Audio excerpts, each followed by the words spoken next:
Mr. Speaker, the President of the United States.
I have the high privilege and distinct honor of presenting the President of the United States.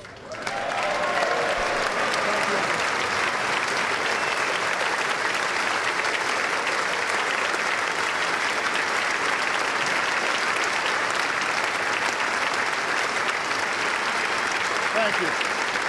Thank you so much. Thank you so much. Thank you very much. Thank you. Everybody, please have a seat. Thank you. Mr. Speaker, Mr. Vice President, members of Congress, distinguished guests, and fellow Americans. Tonight, I want to begin by congratulating the men and women of the 112th Congress, as well as your new Speaker, John Boehner.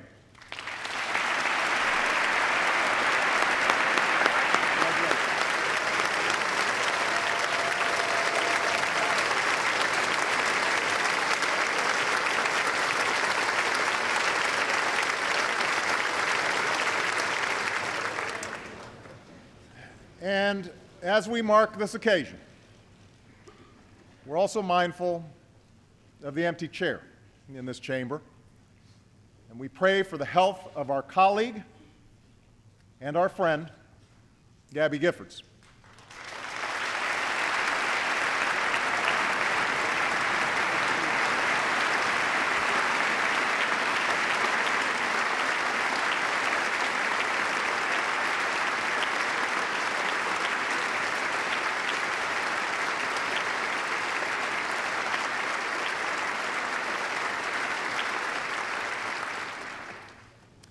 It's no secret that those of us here tonight have had our differences over the last 2 years. The debates have been contentious. We have fought fiercely for our beliefs. And that's a good thing. That's what a robust democracy demands. That's what helps set us apart as a nation. But there's a reason the tragedy in Tucson gave us pause. Amid all the noise and passion and rancor of our public debate, Tucson reminded us that no matter who we are or where we come from, each of us is a part of something greater, something more consequential than party or political preference. We are part of the American family. We believe that in a country where every race and faith and point of view can be found, we are still bound together as one people, that we share common hopes and a common creed, that the dreams of a little girl in Tucson are not so different than those of our own children, and that they all deserve the chance to be fulfilled. That, too, is what sets us apart as a nation.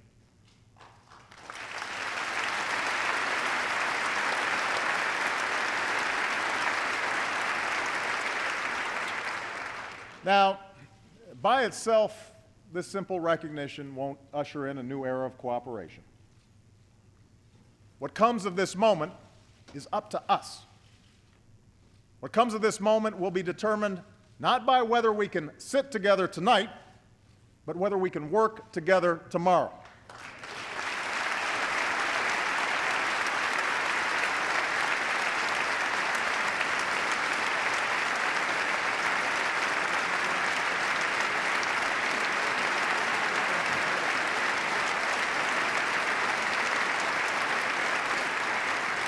I believe we can, and I believe we must. That's what the people who sent us here expect of us. With their votes, they've determined that governing will now be a shared responsibility between parties. New laws will only pass with support from Democrats and Republicans. We will move forward together, or not at all, for the challenges we face are bigger than party and bigger than politics. At stake right now is not who wins the next election. After all, we just had an election. At stake is whether new jobs and industries take root in this country or somewhere else. It's whether the hard work and industry of our people is rewarded. It's whether we sustain the leadership that has made America not just a place on a map, but the light to the world. Now, we are poised for progress. 2 years after the worst recession most of us have ever known, the stock market has come roaring back. Corporate profits are up. The economy is growing again. But we have never measured progress by these yardsticks alone. We measure progress by the success of our people, by the jobs they can find and the quality of life those jobs offer, by the prospects of a small business owner who dreams of turning a good idea into a thriving enterprise, by the opportunities for a better life that we pass on to our children. That's the project the American people want us to work on, together.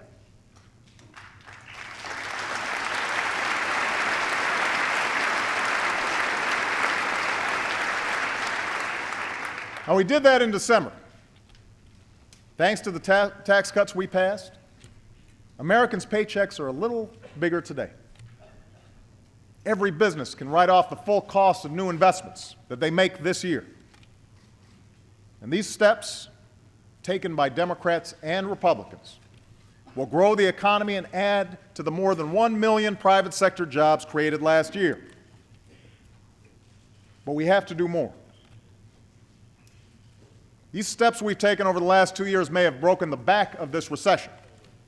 But to win the future, we'll need to take on challenges that have been decades in the making. Many people watching tonight can probably remember a time when finding a good job meant showing up at a nearby factory or a business downtown. You didn't always need a degree, and your competition was pretty much limited to your neighbors. If you worked hard, chances are you'd have a job for life, with a decent paycheck and good benefits and the occasional promotion. Maybe you'd even have the pride of seeing your kids work at the same company. That world has changed. And for many, the change has been painful. I've seen it in the shuttered windows of once booming factories, in the vacant storefronts on once busy main streets. I've heard it in the frustrations of Americans who've seen their paychecks dwindle or their jobs disappear. Proud men and women who feel like the rules have been changed in the middle of the game. They're right. The rules have changed. In a single generation, revolutions in technology have transformed the way we live, work, and do business. Steel mills that once needed 1,000 workers can now do the same work with 100. Today, just about any company can set up shop, hire workers, and sell their products wherever there's an internet connection. Meanwhile, nations like China and India realized that with some changes of their own, they could compete in this new world. And so they started educating their children earlier and longer, with greater emphasis on math and science. They're investing in research and new technologies. Just recently, China became the home to the world's largest private solar research facility and the world's fastest computer. So yes, the world has changed. The competition for jobs is real. But this shouldn't discourage us. It should challenge us. Remember, for all the hits we've taken these last few years, for all the naysayers predicting our decline, America still has the largest, most prosperous economy in the world.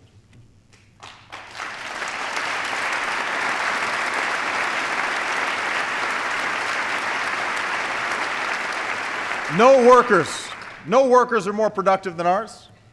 No country has more successful companies or grants more patents to inventors and entrepreneurs. We're the home to the world's best colleges and universities, where more students come to study than any place on earth. What's more, we are the first nation to be founded for the sake of an idea. The idea that each of us deserves the chance to shape our own destiny. That's why centuries of pioneers and immigrants have risked everything to come here. That's why our students don't just memorize equations, but answer questions like, what do you think of that idea? What would you change about the world? What do you want to be when you grow up? The future is ours to win. But to get there, we can't just stand still. As Robert Kennedy told us, the future is not a gift. It is an achievement. Sustaining the American dream has never been about standing pat. It has required each generation to sacrifice and struggle and meet the demands of a new age. And now it's our turn. We know what it takes to compete for the jobs and industries of our time. We need to out-innovate, out-educate, and out-build the rest of the world.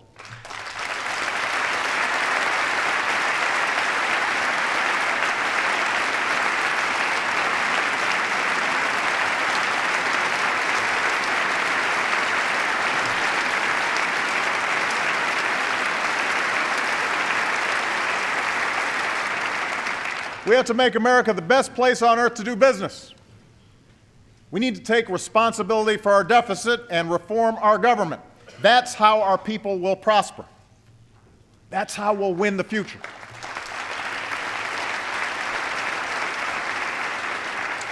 And tonight I'd like to talk about how we get there. The first step in winning the future is encouraging American innovation.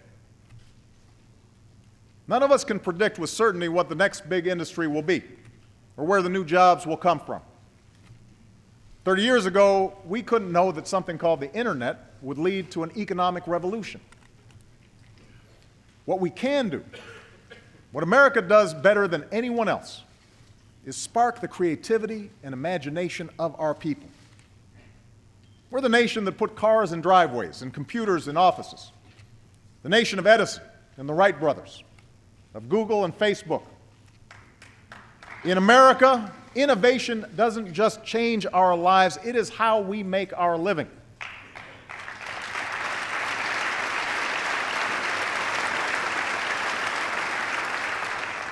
Our free enterprise system is what drives innovation. But because it's not always profitable for companies to invest in basic research, throughout our history, our government has provided cutting-edge scientists and inventors with the support that they need. That's what planted the seeds for the internet. That's what helped make possible things like computer chips and GPS. Just think of all the good jobs, from manufacturing to retail, that have come from these breakthroughs. And half a century ago, when the Soviets beat us into space with the launch of a satellite called Sputnik, we had no idea how we would beat them to the moon. The science wasn't even there yet. NASA didn't exist. But after investing in better research and education, we didn't just surpass the Soviets. We unleashed a wave of innovation that created new industries and millions of new jobs. This is our generation's Sputnik moment. 2 years ago, I said that we needed to reach a level of research and development we haven't seen since the height of the space race. And in a few weeks, I will be sending a budget to Congress that helps us meet that goal. We'll invest in biomedical research, information technology, and especially clean energy technology.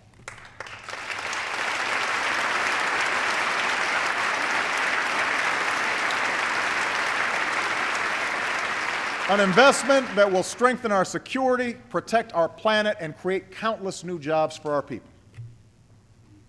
Already we're seeing the promise of renewable energy.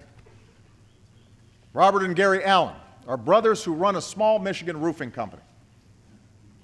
After September 11th, they volunteered their best roofers to help repair the Pentagon. But half of their factory went unused, and the recession hit them hard. Today, with the help of a government loan, that empty space is being used to manufacture solar shingles that are being sold all across the country. In Robert's words, we reinvented ourselves. That's what Americans have done for over 200 years. Reinvented ourselves. And to spur on more success stories like the Allen brothers, we've begun to reinvent our energy policy. We're not just handing out money. We're issuing a challenge. We're telling America's scientists and engineers that if they assemble teams of the best minds in their fields and focus on the hardest problems in clean energy, we'll fund the Apollo projects of our time. At the California Institute of Technology, they're developing a way to turn sunlight and water into fuel for our cars. At Oak Ridge National Laboratory, they're using supercomputers to get a lot more power out of our nuclear facilities. With more research and incentives, we can break our dependence on oil with biofuels and become the first country to have 1 million electric vehicles on the road by 2015.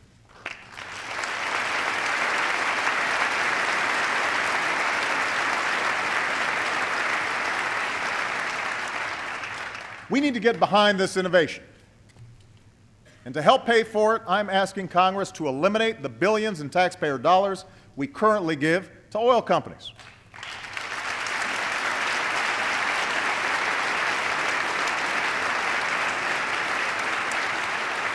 I don't know if you've noticed, but they're doing just fine on their own. So instead of subsidizing yesterday's energy, let's invest in tomorrow's. Now, clean energy breakthroughs will only translate into clean energy jobs if businesses know there will be a market for what they're selling. So tonight, I challenge you to join me in setting a new goal. By 2035, 80% of America's electricity will come from clean energy sources.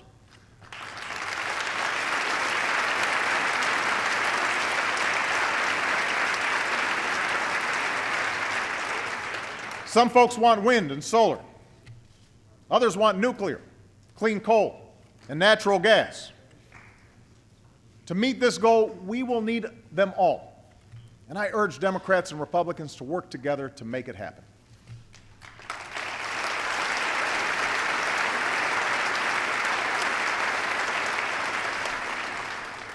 Maintaining our leadership in research and technology is crucial to America's success. But if we want to win the future, if we want innovation to produce jobs in America and not overseas, then we also have to win the race to educate our kids. Think about it. Over the next 10 years, nearly half of all new jobs will require education that goes beyond a high school education. And yet, as many as a quarter of our students aren't even finishing high school. The quality of our math and science education lags behind many other nations. America's fallen to 9th in the proportion of young people with a college degree. And so the question is whether all of us, as citizens and as parents, are willing to do what's necessary to give every child a chance to succeed. That responsibility begins not in our classrooms, but in our homes and communities. It's family that first instills the love of learning in a child. Only parents can make sure the TV is turned off and homework gets done. We need to teach our kids that it's not just the winner of the Super Bowl who deserves to be celebrated, but the winner of the science fair.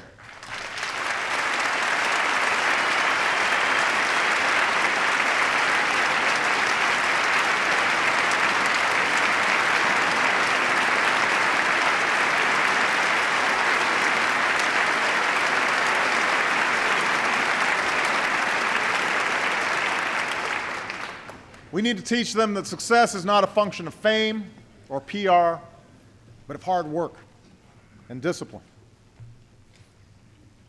Our schools share this responsibility. When a child walks into a classroom, it should be a place of high expectations and high performance. But too many schools don't meet this test. That's why instead of just pouring money into a system that's not working, we launched a competition called Race to the Top. To all 50 states, we said, if you show us the most innovative plans to improve teacher quality and student achievement, we'll show you the money. Race to the Top is the most meaningful reform of our public schools in a generation. For less than 1% of what we spend on education each year, it has led over 40 states to raise their standards for teaching and learning. And these standards were developed, by the way, not by Washington, but by Republican and Democratic governors throughout the country. And Race to the Top should be the approach we follow this year as we replace No Child Left Behind with a law that's more flexible and focused on what's best for our kids.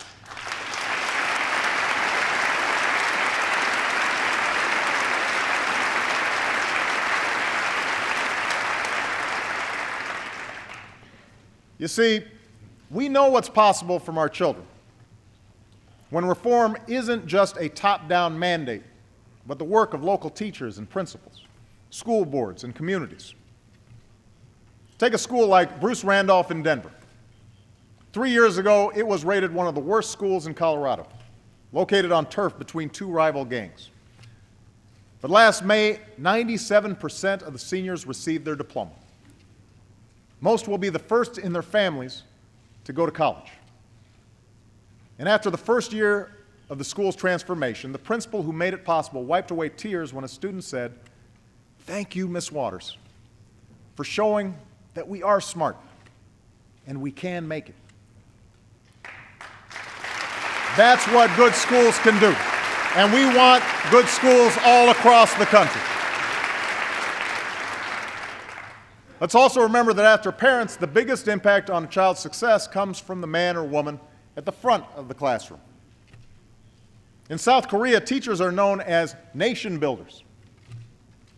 Here in America, it's time we treated the people who educate our children with the same level of respect.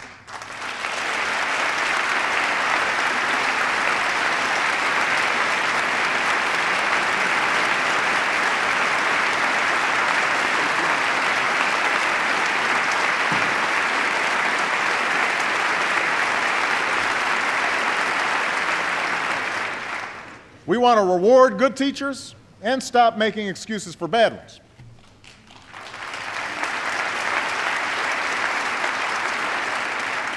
And over the next 10 years, with so many baby boomers retiring from our classrooms, we want to prepare 100,000 new teachers in the fields of science and technology and engineering and math.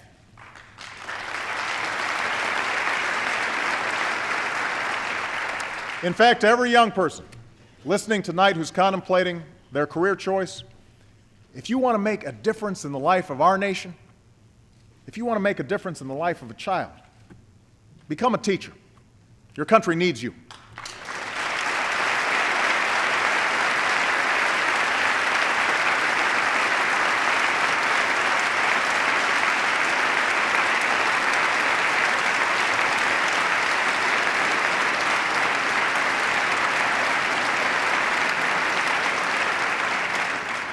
Of course, the education race doesn't end with a high school diploma. To compete, higher education must be within the reach of every American. That's why we've ended the unwarranted taxpayer subsidies that went to banks and used the savings to make college affordable for millions of students.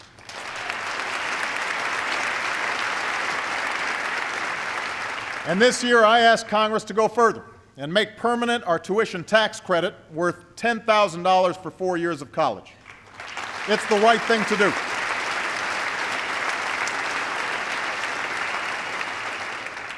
Because people need to be able to train for new jobs and careers in today's fast-changing economy. We're also revitalizing America's community colleges. Last month, I saw the promise of these schools at Forsyth Tech in North Carolina. Many of the students there used to work in the surrounding factories that have since left town. One mother of two, a woman named Kathy Proctor, had worked in the furniture industry since she was 18 years old. And she told me she's earning her degree in biotechnology now, at 55 years old. Not just because the furniture jobs are gone, but because she wants to inspire her children to pursue their dreams too. As Kathy said, I hope it tells them to never give up. If we take these steps, if we raise expectations for every child and give them the best possible chance at an education from the day they are born until the last job they take, we will reach the goal that I set 2 years ago. By the end of the decade, America will once again have the highest proportion of college graduates in the world.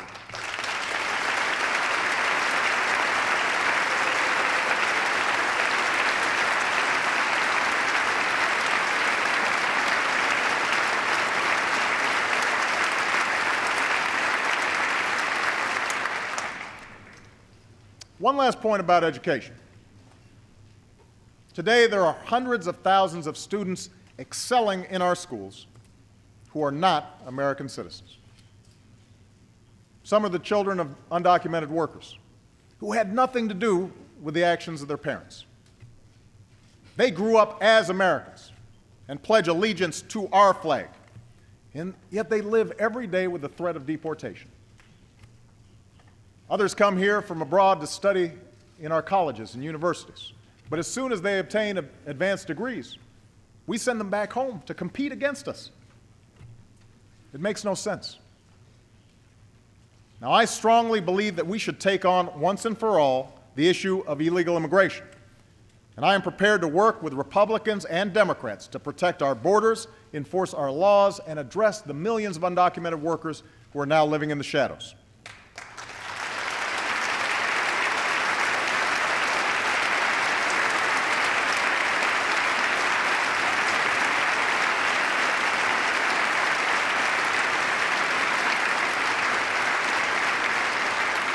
I know that debate will be difficult. I know it will take time. But tonight, let's agree to make that effort. And let's stop expelling talented, responsible young people who could be staffing our research labs or starting a new business, who could be further enriching this nation.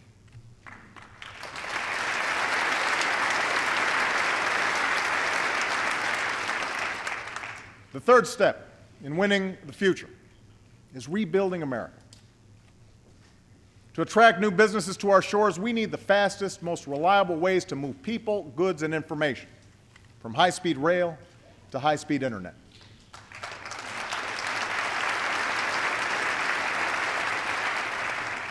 Our infrastructure used to be the best, but our lead has slipped. South Korean homes now have greater internet access than we do. Countries in Europe and Russia invest more in their roads and railways than we do. China's building faster trains and newer airports. Meanwhile, when our own engineers graded our nation's infrastructure, they gave us a D. We have to do better.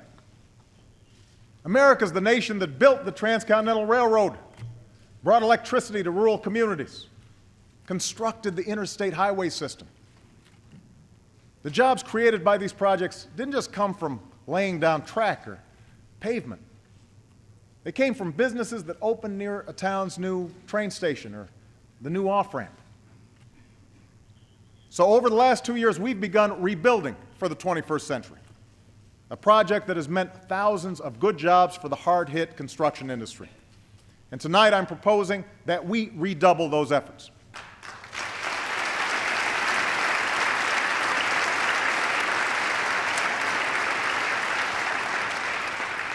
We'll put more Americans to work repairing crumbling roads and bridges. We'll make sure this is fully paid for, attract private investment, and pick projects based what's best for the economy, not politicians. Within 25 years, our goal is to give 80% of Americans access to high-speed rail.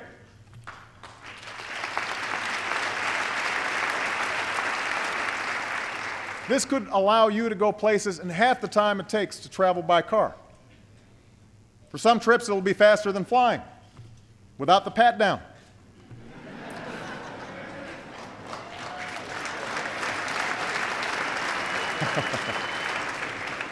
As we speak, routes in California and the Midwest are already underway.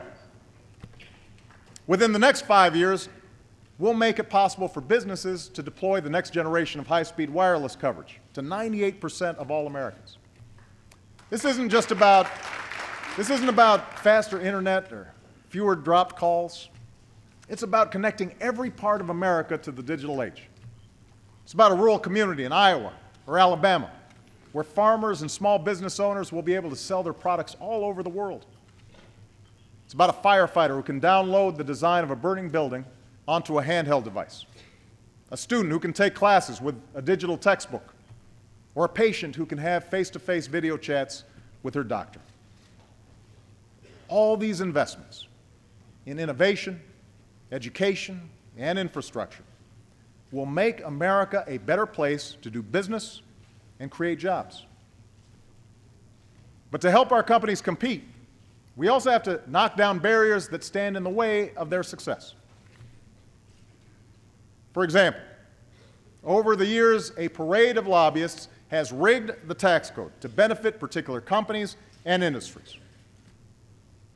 Those with accountants or lawyers to work the system can end up paying no taxes at all.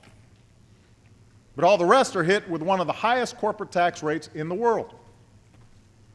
It makes no sense, and it has to change.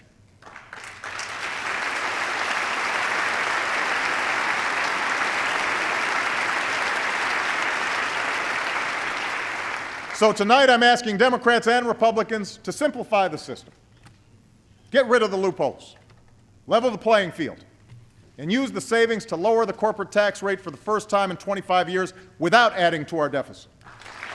It can be done.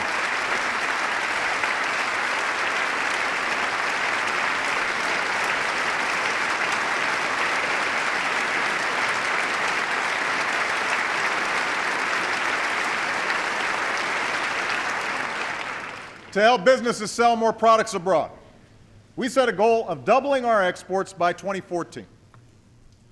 Because the more we export, the more jobs we create here at home. Already our exports are up. Recently we signed agreements with India and China that will support more than 250,000 jobs here in the United States. And last month we finalized a trade agreement with South Korea that will support at least 70,000 American jobs. This agreement has unprecedented support from business and labor, Democrats and Republicans, and I ask this Congress to pass it as soon as possible.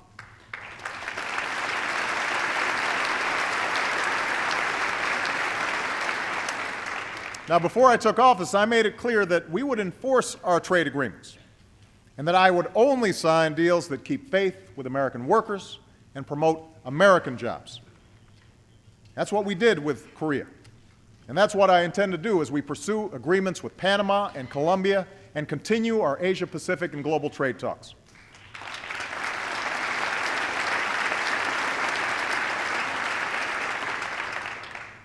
To reduce barriers to growth and investment, I've ordered a review of government regulations.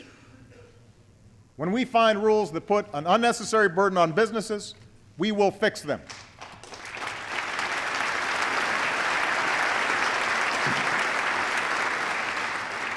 But I will not hesitate to create or enforce common sense safeguards to protect the American people.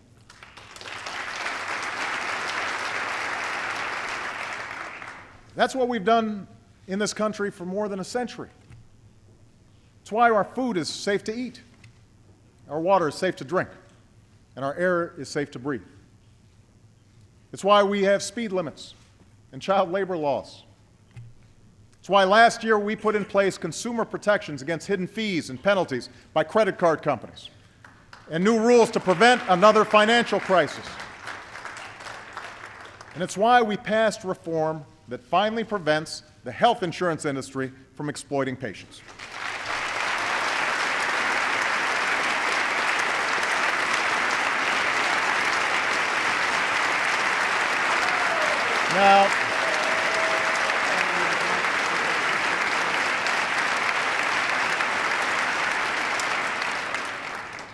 Now, I have heard rumors that a few of you still have concerns about our new health care law.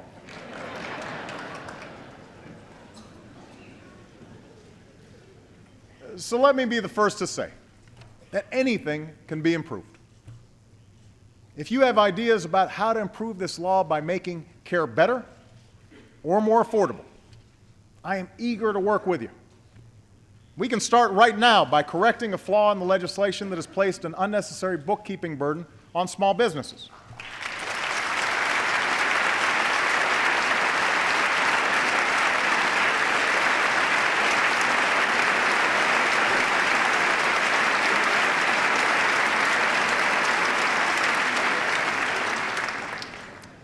What I'm not willing to do is go back to the days when insurance companies could deny someone coverage because of a pre-existing condition.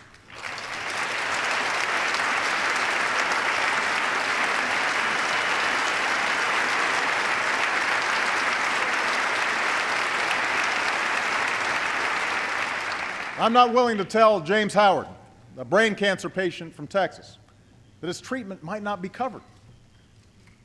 I'm not willing to tell Jim Hauser, a small businessman from Oregon, that he has to go back to paying $5,000 more to cover his employees. As we speak, this law is making prescription drugs cheaper for seniors and giving uninsured students a chance to stay on their parents' coverage.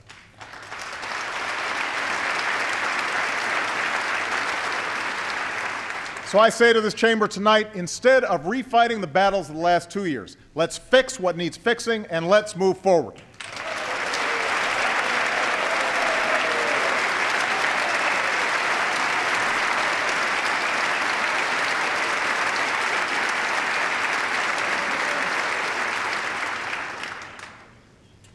Now, the final critical step in winning the future is to make sure we aren't buried under a mountain of debt. We are living with a legacy of deficit spending that began almost a decade ago. And in the wake of the financial crisis, some of that was necessary to keep credit flowing, save jobs, and put money in people's pockets. But now that the worst of the recession is over, we have to confront the fact that our government spends more than it takes in. That is not sustainable. Every day, families sacrifice to live within their means. They deserve a government that does the same.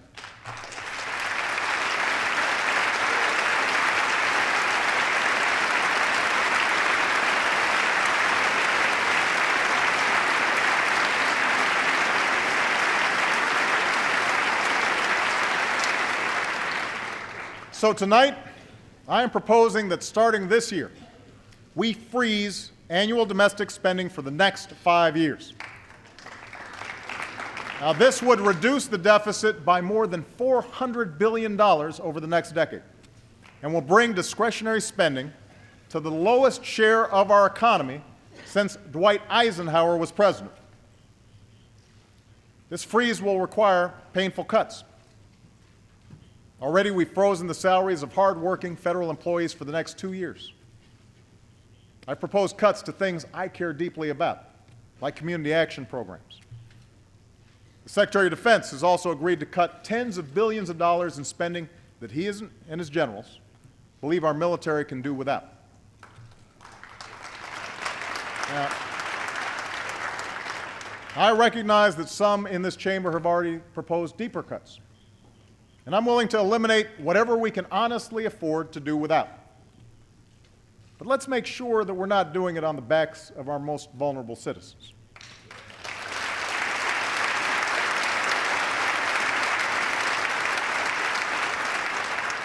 And let's make sure that what we're cutting is really excess weight. Cutting the deficit by gutting our investments in innovation and education is like lightening an overloaded airplane by removing its engine. It may make you feel like you're flying high at first, but it won't take long before you feel the impact. Now, most of the cuts and savings I proposed only address annual domestic spending, which represents a little more than 12% of our budget. To make further progress, we have to stop pretending that cutting this kind of spending alone will be enough. It won't.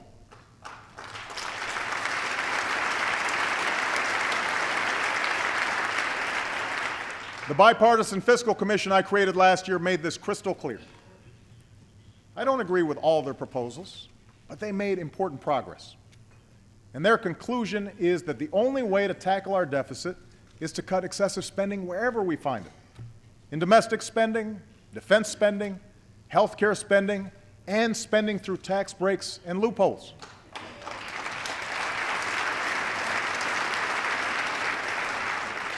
This means further reducing health care costs, including programs like Medicare and Medicaid, which are the single biggest contributor to our long-term deficit. The health insurance law we passed last year will slow these rising costs, which is part of the reason that nonpartisan economists have said that repealing the health care law would add $250 billion to our deficit.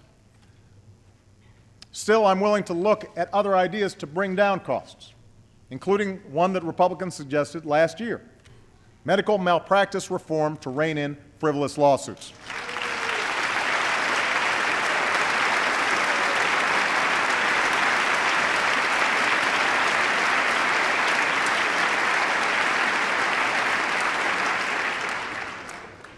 To put us on solid ground, we should also find a bipartisan solution to strengthen Social Security for future generations.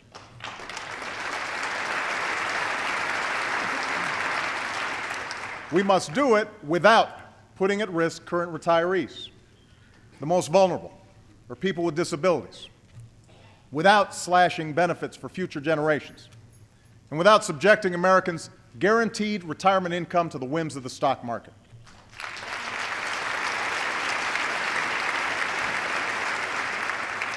And if we truly care about our deficit, we simply can't afford a permanent extension of the tax cuts for the wealthiest 2% of Americans.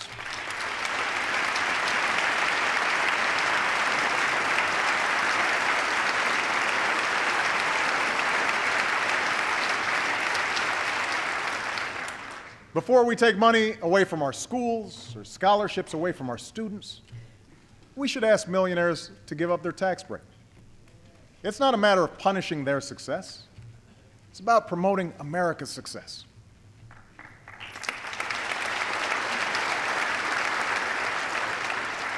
In fact, the best thing we could do on taxes for all Americans is to simplify the individual tax code.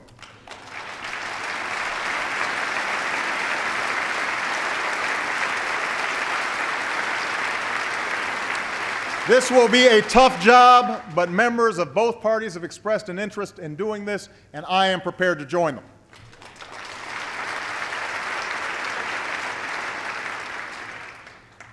So now is the time to act.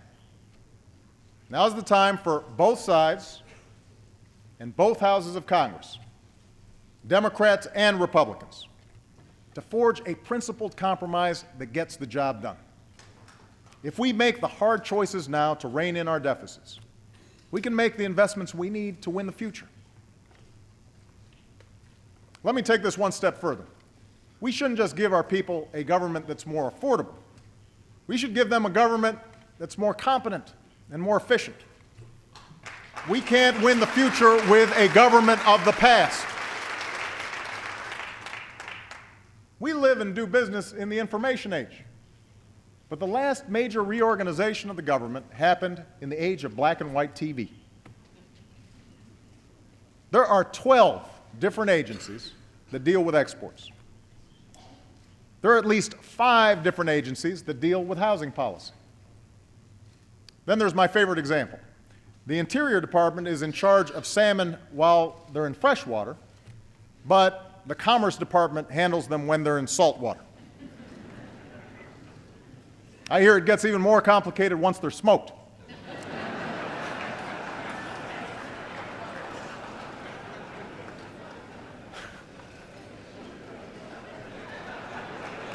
Now,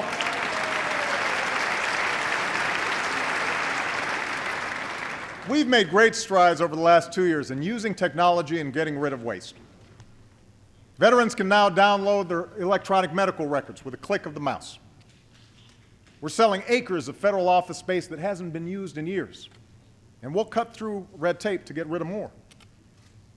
But we need to think bigger. In the coming months, my administration will develop a proposal to merge, consolidate, and reorganize the federal government in a way that best serves the goal of a more competitive America. I will submit that proposal to Congress for a vote, and we will push to get it passed.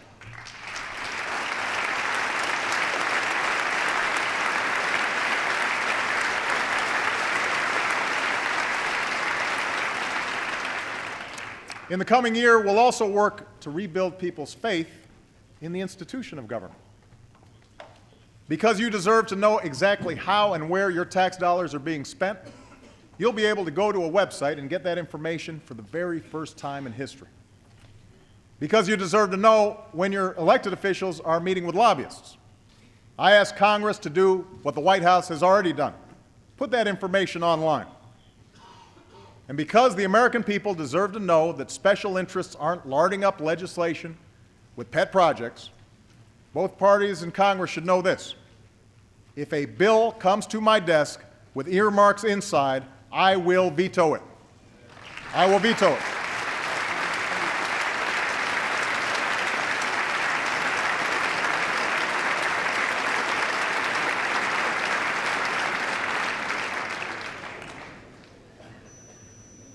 The 21st century government that's open and competent, a government that lives within its means, an economy that's driven by new skills and new ideas. Our success in this new and changing world will require reform, responsibility, and innovation. It will also require us to approach that world with a new level of engagement in our foreign affairs. Just as jobs and businesses can now race across borders, so can new threats and new challenges. No single wall separates East and West. No one rival superpower is aligned against us. And so we must defeat determined enemies wherever they are and build coalitions that cut across lines of region and race and religion.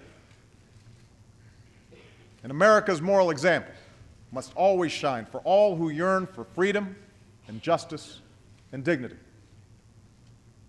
And because we've begun this work, tonight we can say that American leadership has been renewed and America's standing has been restored. Look to Iraq, where nearly 100,000 of our brave men and women have left with their heads held high.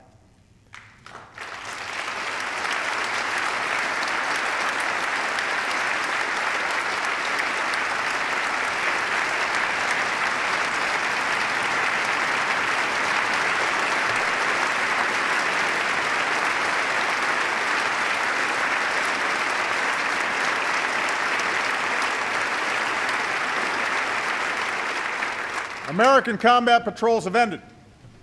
Violence is down, and a new government has been formed. This year, our civilians will forge a lasting partnership with the Iraqi people while we finish the job of bringing our troops out of Iraq. America's commitment has been kept. The Iraq War is coming to an end.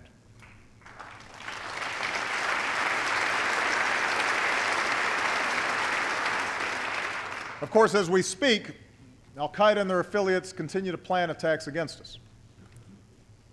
Thanks to our intelligence and law enforcement professionals, we're disrupting plots and securing our cities and skies.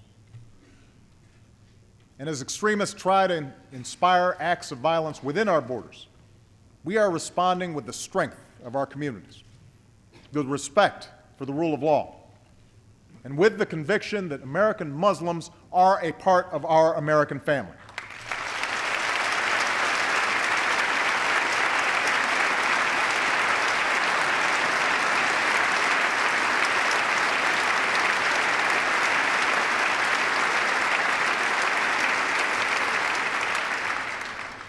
We've also taken the fight to al-Qaeda and their allies abroad. In Afghanistan, our troops have taken Taliban strongholds and trained Afghan security forces. Our purpose is clear. By preventing the Taliban from reestablishing a stranglehold over the Afghan people, we will deny al-Qaeda the safe haven that served as a launching pad for 9/11. Thanks to our heroic troops and civilians, fewer Afghans are under the control of the insurgency. There will be tough fighting ahead, and the Afghan government will need to deliver better governance. But we are strengthening the capacity of the Afghan people and building an enduring partnership with them. This year, we will work with nearly 50 countries to begin a transition to an Afghan lead. And this July, we will begin to bring our troops home.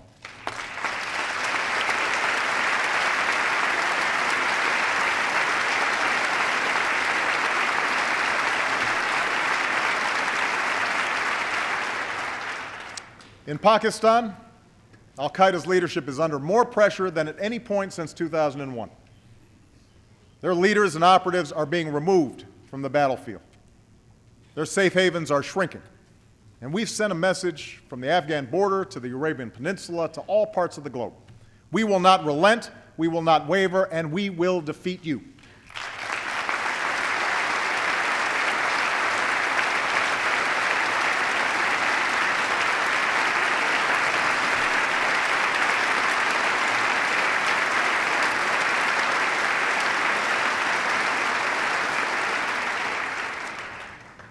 American leadership can also be seen in the effort to secure the worst weapons of war. Because Republicans and Democrats approved the New START Treaty, far fewer nuclear weapons and launchers will be deployed. Because we rallied the world, nuclear materials are being locked down on every continent so they never fall into the hands of terrorists. Because of a diplomatic effort to insist that Iran meet its obligations, the Iranian government now faces tougher sanctions, tighter sanctions than ever before. And on the Korean Peninsula, we stand with our ally South Korea and insist that North Korea keeps its commitment to abandon nuclear weapons.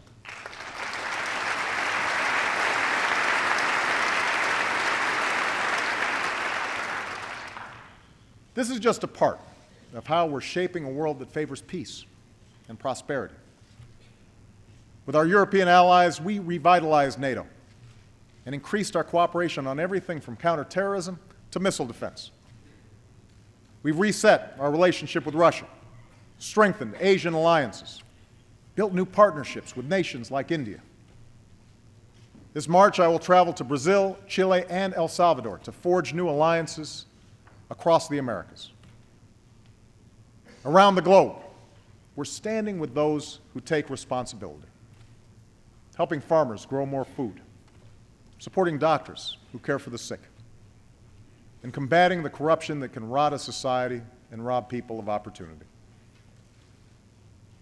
Now, recent events have shown us that what sets us apart must not just be our power.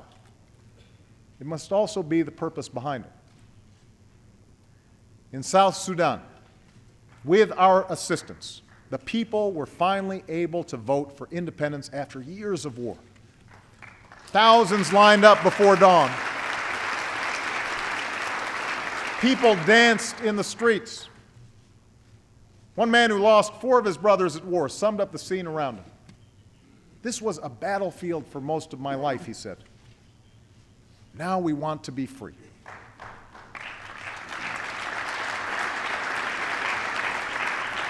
And we saw that same desire to be free in Tunisia, where the will of the people proved more powerful than the writ of a dictator.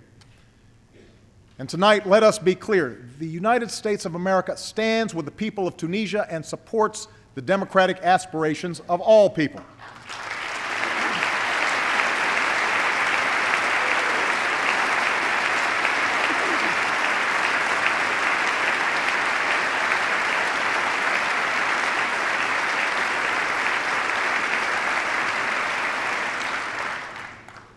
We must never forget that the things we've struggled for and fought for live in the hearts of people everywhere. And we must always remember that the Americans who have borne the greatest burden in this struggle are the men and women who serve our country.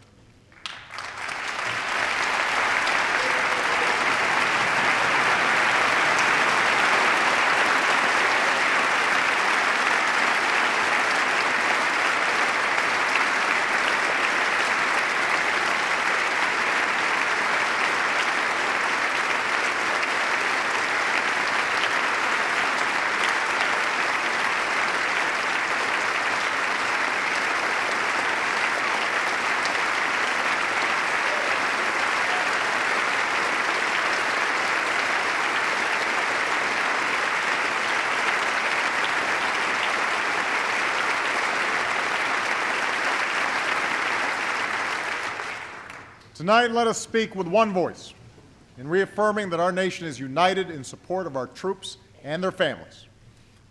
Let us serve them as well as they've served us by giving them the equipment they need, by providing them with the care and benefits that they have earned, and by enlisting our veterans in the great task of building our own nation.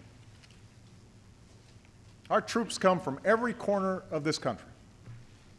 They're black, white, Latino, Asian, Native American. They are Christian and Hindu, Jewish and Muslim. And yes, we know that some of them are gay. Starting this year, no American will be forbidden from serving the country they love because of who they love.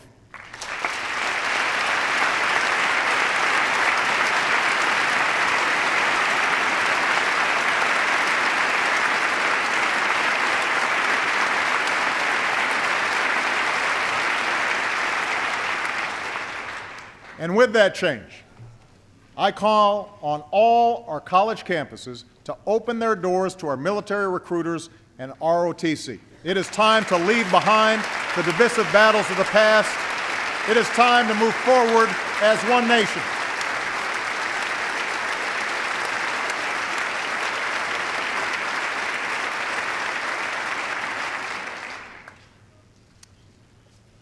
We should have no illusions about the work ahead of us. Reforming our schools, changing the way we use energy, reducing our deficit. None of this will be easy. All of it will take time.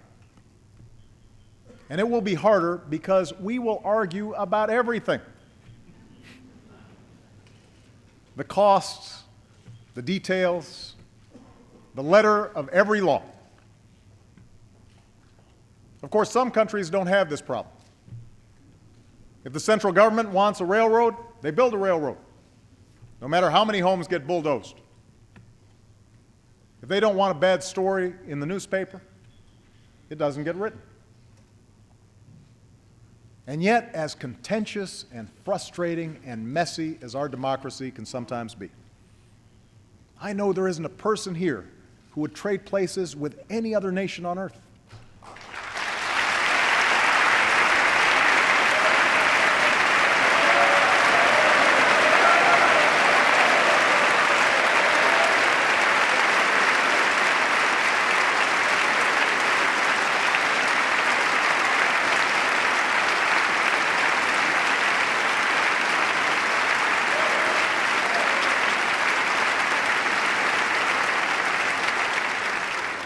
We may have differences in policy, but we all believe in the rights enshrined in our Constitution. We may have different opinions, but we believe in the same promise that says, this is a place where you can make it if you try. We may have different backgrounds, but we believe in the same dream that says, this is a country where anything is possible, no matter who you are, no matter where you come from. That dream is why I can stand here before you tonight. That dream is why a working-class kid from Scranton can sit behind me.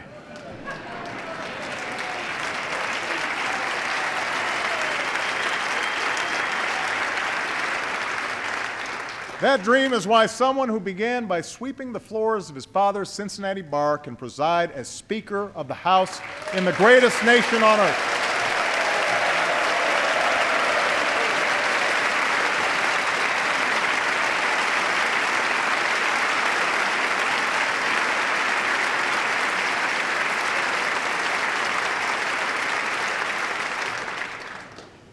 That dream, that American dream, is what drove the Allen brothers to reinvent their roofing company for a new era. It's what drove those students at Forsyth Tech to learn a new skill and work towards the future. And that dream is the story of a small business owner named Brandon Fisher.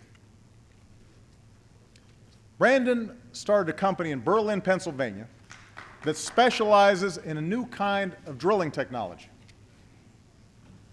And one day last summer, he saw the news that halfway across the world, 33 men were trapped in a Chilean mine, and no one knew how to save them. But Brandon thought his company could help. And so he designed a rescue that would come to be known as Plan B. His employees worked around the clock to manufacture the necessary drilling equipment, and Brandon left for Chile. Along with others, he began drilling a 2,000-foot hole into the ground, working 3 or 4 days at a time without any sleep. 37 days later, Plan B succeeded, and the miners were rescued.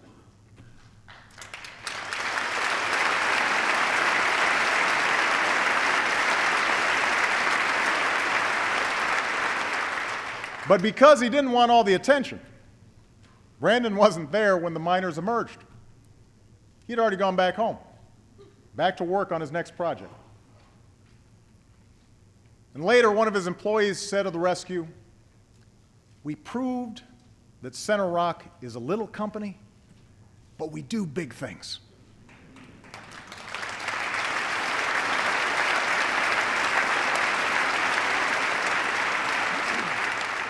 We do big things. From the earliest days of our founding, America has been the story of ordinary people who dare to dream. That's how we win the future.